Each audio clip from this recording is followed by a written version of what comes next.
Hey everybody, welcome back to Northern Lion Plays the Binding of Isaac Afterbirth. 13 wins in a row, no problem, no problem. Hope we don't run out of Eden tokens, oh my god. That's what happens when you eat a granola bar right before you record. It's alright, granola, you can make it down. Still got a little water left. 4TQX3XKJ. Starting with Ludo and the scissors. And Wheel of Fortune. Assuming I live through this episode, I think that this is an okay start. Ludo's a little dangerous in the early game, mostly because I can blow out my vocal cords going, Ludo!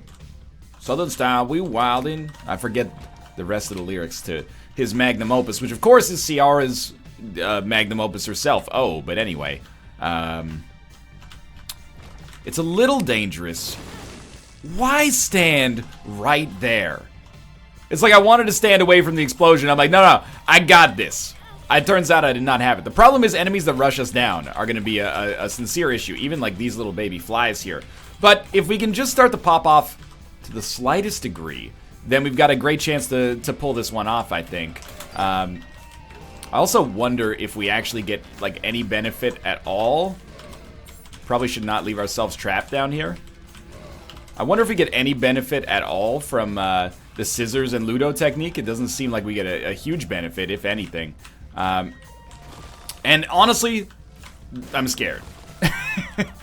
I find myself more frightened than I expected it to be. Still an enemy on this room. That's okay. On big rooms where we got space, no problems. Are You a Wizard is relatively meaningless here.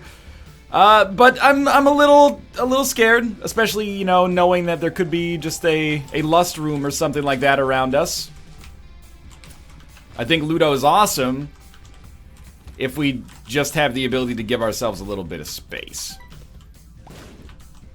I do think that I should probably double down here, and I'm not talking about the KFC sandwich of the same name.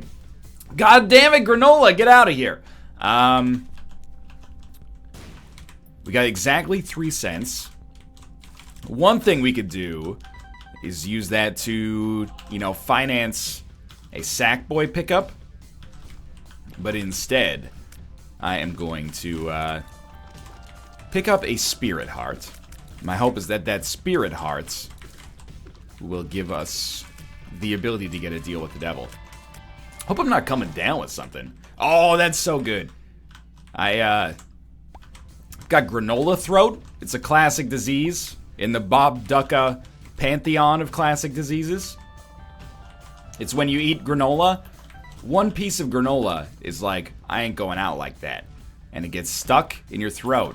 And it makes you sound like you're 900 years old. It's kind of nice, actually, because it reminds you that, you know, do not go gentle into that good night. But at the same time, it's also annoying in the sense that, it makes you sound like a freaking idiot. So we're going to throw down a bomb. SMB Superfan was an enormous pickup there. Assuming we can get, you know, tears up, damage up, or HP right here, I'll consider this a very successful first floor. Now, admittedly, maybe we shouldn't have used a bomb against the enemies and should have gone harder towards Sackboy, but we did get Sackboy on the last run regardless, so, you know, let's share the love a little bit here. This guy's going to go down easily. Again, anytime it's not a big room and it's not an enemy that really chases us down, we got no problems. Little Steven actually strikes me as pretty bad here, but we'll head down. Pretty bad because we're not going to be firing all that much. So Steven, as a result, will be a little bit worse. Well, 3 free cents is at least nice.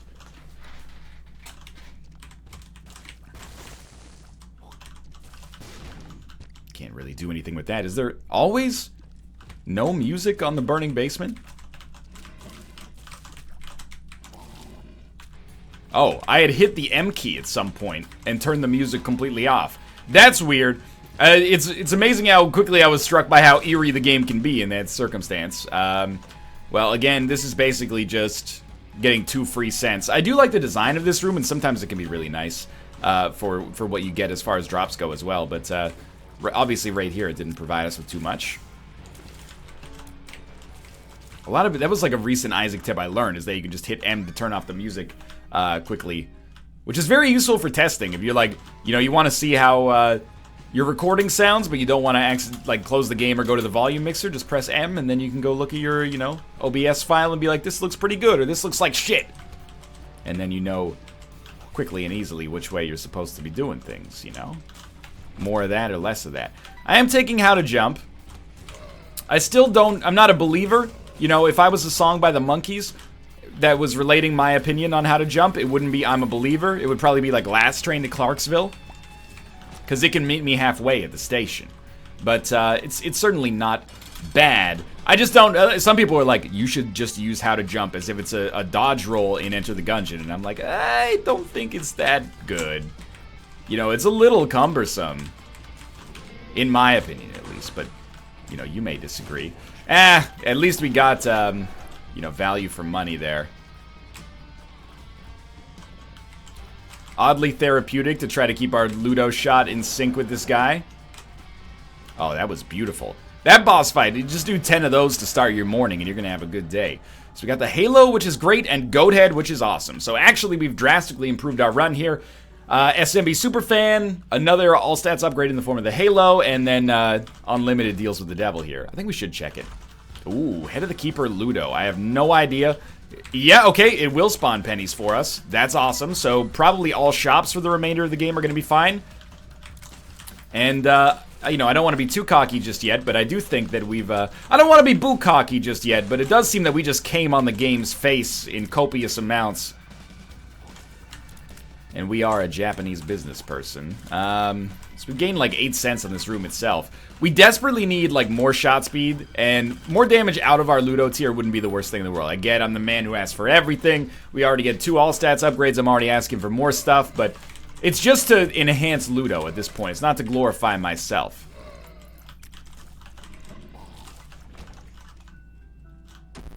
Okay, I hate this. Just get out. I don't really care about that penny. You know, pennies are easy come, easy go at this point. Although we should go back in there and use a bomb to get into our curse room, because if we can make Guppy happen here, that'd be huge. I do worry that maybe, you know, I will stupidly pick up Hive Mind or something like that. Not Hive Mind, Fire Mind. Same number of letters, same general phonetical structure. Very different value propositions on those items. Because if you're not familiar, Ludo Fire Mind is actually horrible. It will break your tier constantly and then force you to reposition it, which takes away the real power of Ludovico technique, which is basically just setting it and forgetting it. Which doesn't seem right about that sentence, but that's alright. How are you immune to this damage? I would also actually love Strange Attractor if we could swing that, but no, that's a little bit more dubious. Maybe let's not get too excited about that yet. But I will say, you know, in terms of stuff that's actually fairly likely, it would be sweet to get Death's Touch. Death's Touch, Ludo work really well together, just because you get, you know, the huge damage bonus in particular, but in fact, that's really the only thing that you get out of it, but it's good enough to make it pretty valuable. I think it also maybe increases the size of your tier, which is actually very meaningful when you're using Ludo technique, so a lot of people don't like Ludovico technique as an item, but I'm definitely in the other camp. I think it can be a lot of fun, but also really great in some circumstances, and actually Lump of Coal is one of those circumstances. And Krampus's head is better than our existing spacebar item, in my opinion, so we will take that if it shows up, which of course it did. Let's move along here. Oh, I hate this room. This, perhaps ironically, would have been much better for us to take How to Jump on. And that was a new era for me there, by the way, to use Head of Krampus to break all of the poop on a room so that we were less likely to get trapped. I'd stand by my decision, but I'll admit it might have struck you as a little silly, and it might have been a little silly. Certainly, though, what's not silly is our decision to go to our shop and item room here. Wow, that was, first off, a cringeworthy segue. Secondly, not the best damage I've ever taken. But, you know, cringe is, this word is used all the time here. I'm not trying to throw you under the bus. A fan tweeted me. And they were probably, you were trying to crack a joke or something, and it just came across as a little bit offensive or even patronizing. They said, I cringed so much watching your last Gungeon run. It's like, yo, you might want to go to the doctor if you actually are getting like a physical reaction to these gungeon runs, because they're not cringeworthy. You know, you watch that video from TLC's Love at First Kiss where the dude says, "Can I kiss you?" and then he grabs her by the shoulders and kisses her on the cheek. You know, that's cringeworthy. A guy being bad at a video game, if that makes you cringe, you got oversensitive cringe muscles, man. You gotta go get that shit taken care of. You gotta desensitize yourself to that. Otherwise, you're gonna be like, oh, that guy tripped over his own shoelaces but didn't fall down. When the cringe is too strong, oh, I can't handle it. Like, you know, people make mistakes on a daily basis. It's not cringeworthy. An awkward silence is not cringeworthy unless it's like an extremely awkward silence. Charming people and extroverts have awkward silences from time to time. It's a natural part of human communication, you know? I don't know, everything's got to be like my face when the cringe is too strong. That, you know, honestly makes me cringe a little bit.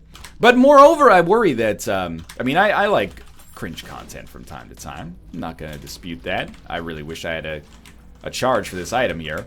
I like watching, you know, awkward stuff, particularly in, you know, highly produced and scripted television shows. However, I think that what I worry about with cringe culture is that we're just teaching, you know, kids and teenagers it's not okay to make a mistake.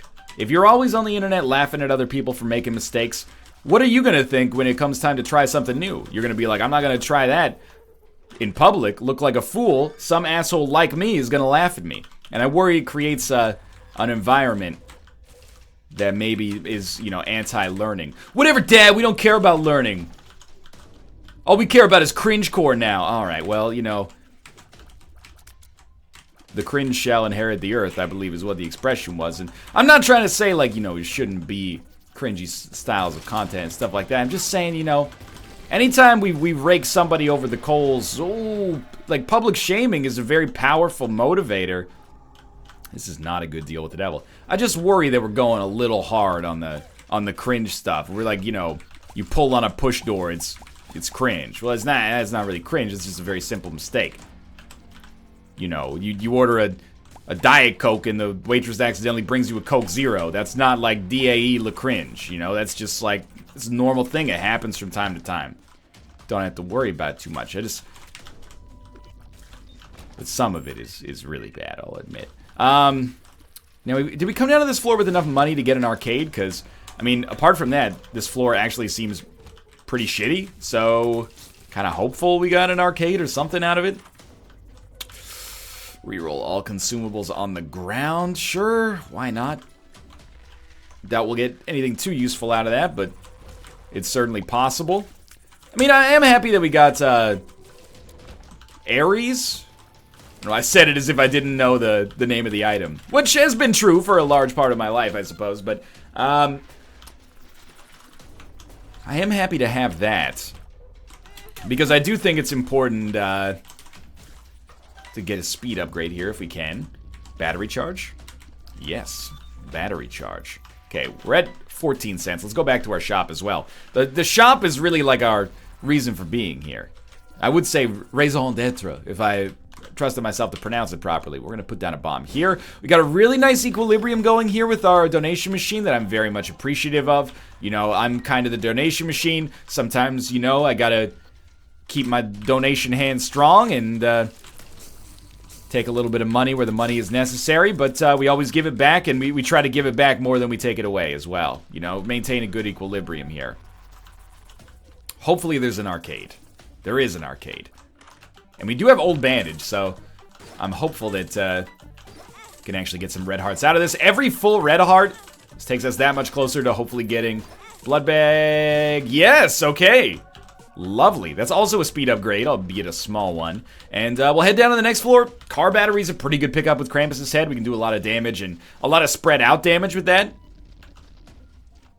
We'll grab our key, and I mean, I still don't think we really want any of this. We'll just move downwards. Really waiting on a deal with the devil that's a little bit more of a killer app than Sister Maggie Book of Sin.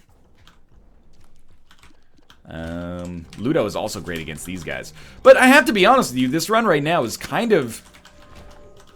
I mean, here's the thing. I'm about to complain about this run. So if you think you're gonna... The cringe is too strong when NL gets two all stats upgrades and still complains... I think that there's, you know, some validity to complaining about this run. Our tiers themselves do not have considerable damage improvements. If we looked at like an aggregate of all our stats, I think we'd be pretty stoked to be like, you know, speed is doing really well right now. Tiers is doing fine. Damage leaves a little bit to be desired. And that's the one that I really want to, you know, crank on here if possible. Helpful. Thank you, Steven. Beautiful. That is like Krampus's head having car battery working at maximum efficiency. I appreciate that. And it really actually, car battery emphasizes... It's like the best case scenario for that weird Krampus's head change where some of the shots rotate. Because when you get one that rotates and one that doesn't, it really does a good job of clearing out the entirety of the room. So, we don't have to worry about that. For now... Let's move ourselves down here. And, again, more zombies who are also known as knights. I would rather have these zombies than the skellies from Gungeon. Originally, man, we've come a long way. Those were, like, my least favorite enemies for the first 6 months of playing The Binding of Isaac Vanilla. Which is ridiculous, because, you know, now we're just like, just step to the side and shoot them. But for a while there, you know, they were insurmountable, man. Now these guys are like 10 times worse. I'd rather have these guys than the skellies from Gungeon. But, you know, get used to that conversational thread, because I'd probably rather have, like, almost every enemy than the skellies from Gungeon, who are so annoying. But their last album was great.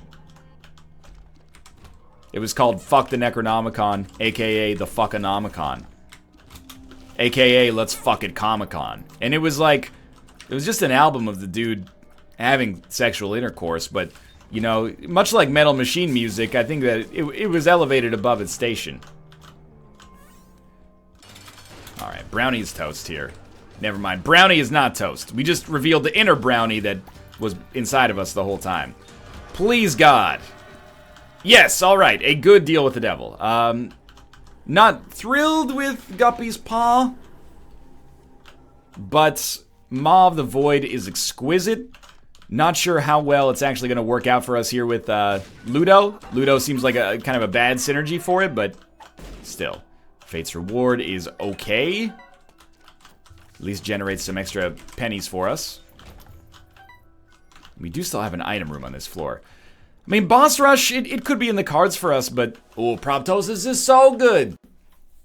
Boss Rush could be in the cards for us. We'll have to see what our HP looks like, because as of right now, it is like a little bit... not incredible. And I'm doing this myself. Again, it's the same situation we had a run or two ago where we had Goathead, and I was like, we need to choose when we're gonna give up on Goathead, because we can't just use it forever. Well, we shouldn't use it forever to pick up like shitty deals, is what I'm trying to get at. So I think we should open each room with some Maw of the Void action, if possible, and then switch to Ludo. That way we get a good, like, efficiency going here. At the same time, we'll generate some, you know, Demon Hearts. It's working out really well. Maw of the Void is also a raw damage increase, which is, you know, pretty much exactly what we asked for. And we're really starting to stack up some HP now. I gotta admit, Car Battery Krampus's head, now that I think about it, is a really good opportunity for us to get some speed on Boss Rush for sure. I don't know how we snuck through that door, but just brute force the shit out of it. Come on, though. Why is my tier is so small? Except, the one that Fate's Reward spawns is enormous. But my Ludo tier is impossibly small. And it gets small, oh, because of proptosis, it gets smaller the further away it is. I understand. So we actually want that tier to be close to us, which is a little bit of a negative, but, you know, not a huge problem, I'd say. Especially because Maw of the Void is actually like a pretty awesome room opener. You know, the ability to just do enough damage to basically kill every enemy and also possibly summon a Demon Heart or two is awesome. Plus we just got Iron Bar, which is another damage increase, more Spirit Hearts. I'm not going to worry, because we have the Curse of the Unknown here, I'm not going to worry too much about playing the Blood Bank and, you know, getting ourselves into a position where we can get into the Mob Trap room. I'm going to keep it simple and just not mess with it too much right now. Just take things easy. We do have plenty of time to donate, I think, and we'll check this. Wheel of Fortune. I'll tell you what, we'll blow these two guys up. We don't really want anything else here. Just donate as much as we can. The donation machine was very kind to us. We tried to be kind to it. It told us to F off, and you know what? You tell me to F off, I'll F off then. It happens. Let's not use Krampus's head right away. Feel like we benefit from saving it for boss rush, which I may indeed end up just fighting here. But it's going to have a decent quality item at least. Taking the Polaroid. Okay. I think we'll just take Death's Touch. Wait, but Brimstone Ludo is so much fun. It didn't literally kill us. Okay.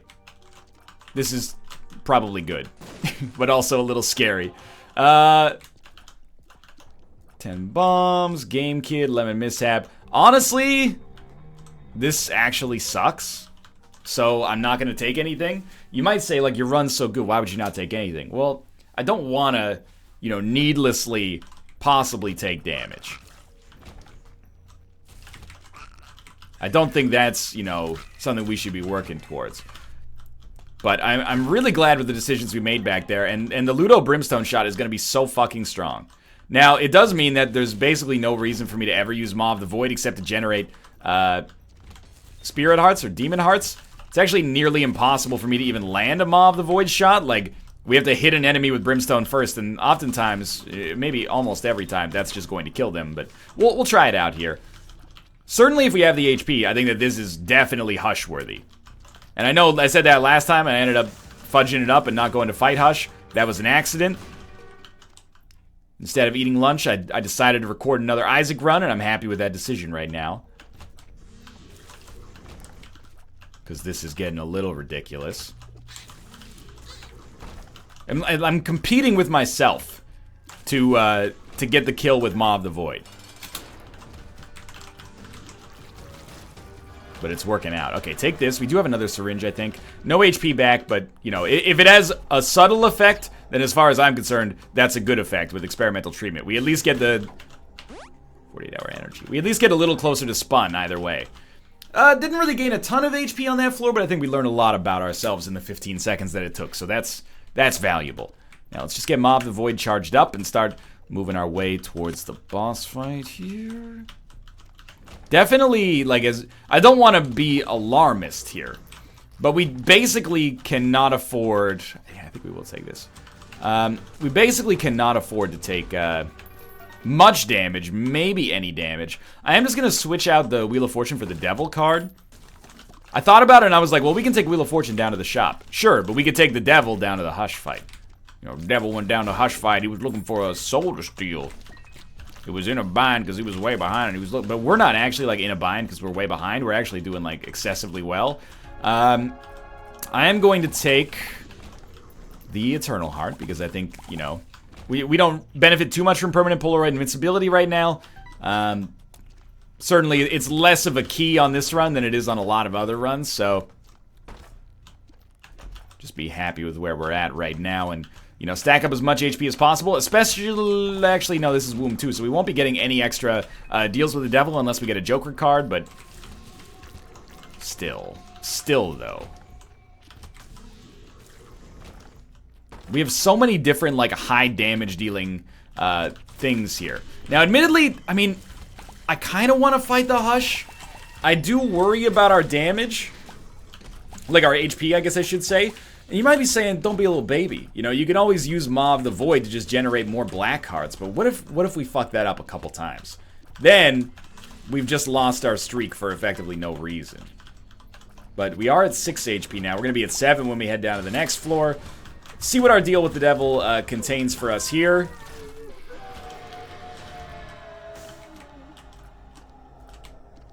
I think we only have 2 Guppy items. We got the Guppy's head. I remember holding on to or Guppy's paw. We had Guppy's paw. I don't think we can go all out on the Guppy situation here. Well, like, here's the deal. We can take this. We take that. And don't give a shit about Little Brim. We got Leviathan, though. It's pretty good. And our HP's, like, roughly the same. Sure, okay. You know, I'll do it. I'm not going to be a little bitch about it. I'm not a little bitch. But this, I mean, this scares me a little bit. Black Candle, please. Fanny Pack, not horrible. Starter deck, could be great. Chaos card, perfect. This is actually amazing. Infamy, also very good. Luck upgrades would be lovely. Yeah, that Chaos card drop is outrageously good. Loki's Horns. Don't know if that does anything for us here. Magic Mushroom, though, is very good. Alright, so this ended up being, like, definitely the right decision. And that's always nice to hear. This dude has no idea how fucked he is. So I'm really glad we ended up doing this, honestly. But this is like a 1 in, you know, maybe even a 1 in 100 kind of situation. We got pretty lucky with what we got here. And I mean, even starter deck and fanny pack are very useful. So now we're in the clear. I wouldn't sweat it at all. I don't think we've been hit since we've come down to, like, beyond the mom fight. So I definitely would not be overly concerned about our HP at this point. Of course, every extra hit that we gain is nice here, but... Or every extra, you know, Demon Heart we gain is nice here, but we're gonna have the win regardless. The Hermit card does basically nothing for us. Hold on to the Devil card instead for... I mean, we're probably not gonna drop the Devil card if I'm being honest either, but I'm happy with the way that this run is shaken out. I mean, it was only like... Maybe like 15 minutes ago that I was like, this run could be a loss. As things were early going on this Ludovico technique situation, I was getting a little frightened, you know? It was like when you start watching the opening of, like, Austin Powers Goldmember, and you're like, wait a minute, this doesn't seem like Mike Myers. This looks a little bit like Gwyneth Paltrow, Danny DeVito, Tom Cruise, and... John Travolta? I think John Travolta was in it as well. So, like, I mean, and you go, wait a minute, did I walk into the wrong movie? But no, they're just having a laugh with you. The same way the RNG of this game had a laugh with us. It was like, hey, you know what would be a sweet prank? Let's make him think that the universe is conspiring against him to kill him. And instead, you know, just not. It was real funny, universe. I really appreciate that. Just a classic little trenchant bon mot from Mr. Universe. We are at the boss fight here.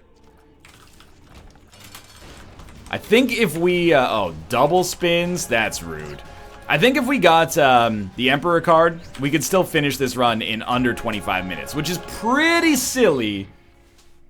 Not the fastest run ever, but very, very strong, but of course with no Emperor card. And I'm happy to not have an Emperor card. Hopefully we can pick up some sweet synergies here. I am happy we went and picked up Brimstone, though. It was worth it. Now, it's not bad, like, nothing too amazing here. It's not bad to have just gone with Death's Touch, but I was like, let's not take Brimstone, it'll just be boring. And then I remembered, wait, Ludo Brimstone is actually a ton of fun. And then proptosis, you know, just adds another little wrinkle of enjoyment to it, I suppose. And, you know, you can't argue with the damage output, it's ridiculous.